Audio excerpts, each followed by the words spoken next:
જાડેજા ઘઉંની એક હતી ગોણ કે જાડેજે વાપર્યા સાધુના મુખડે. આ સાધુ સંતો જેણે જેણે આ રસ્તો લીધો છે ને એને વિકટ પરિસ્થિતિમાંથી જ પસાર થવું પડ્યું.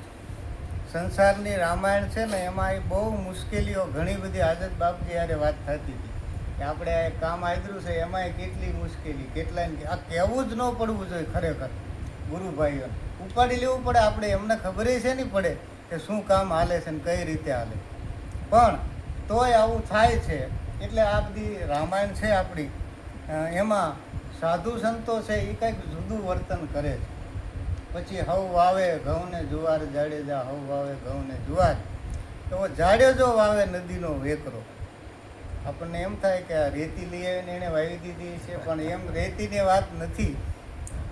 વેકરો એટલે બ્રહ્મ જ્ઞાનથી જેણે કર્મના બીજને બાળી દીધું છે એ એણે વાવ્યું છે કે ફરી ના ઉગે નહીં, જન્મ મરણનો ફેરો ફરી ન આવે. એ કર્મના બીજને બાળી દીધું એ એણે વાવ્યું.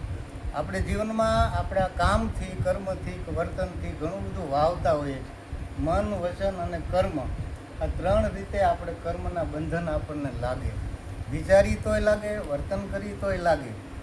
એટલે આ કર્મના બીજને કઈ રીતે આપણે બાળવું એવું બાપજી આપણને કાયમ સમજાવે છે. આ રીતે આ કર્મનું બીજ બળે અને આ ઢગલો બળી જાય તો જમનો ફેરો ન મળે. જમ એટલે જન્મ અને મ એટલે મરણ.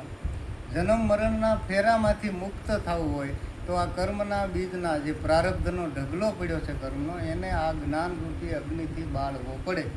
એટલે એ બાળેલા અગ્નિ એકથી કર્મ જે છે, કર્મના બીજ છે, ન ઉગે એવા એને જાડેજાએ વાવ્યા.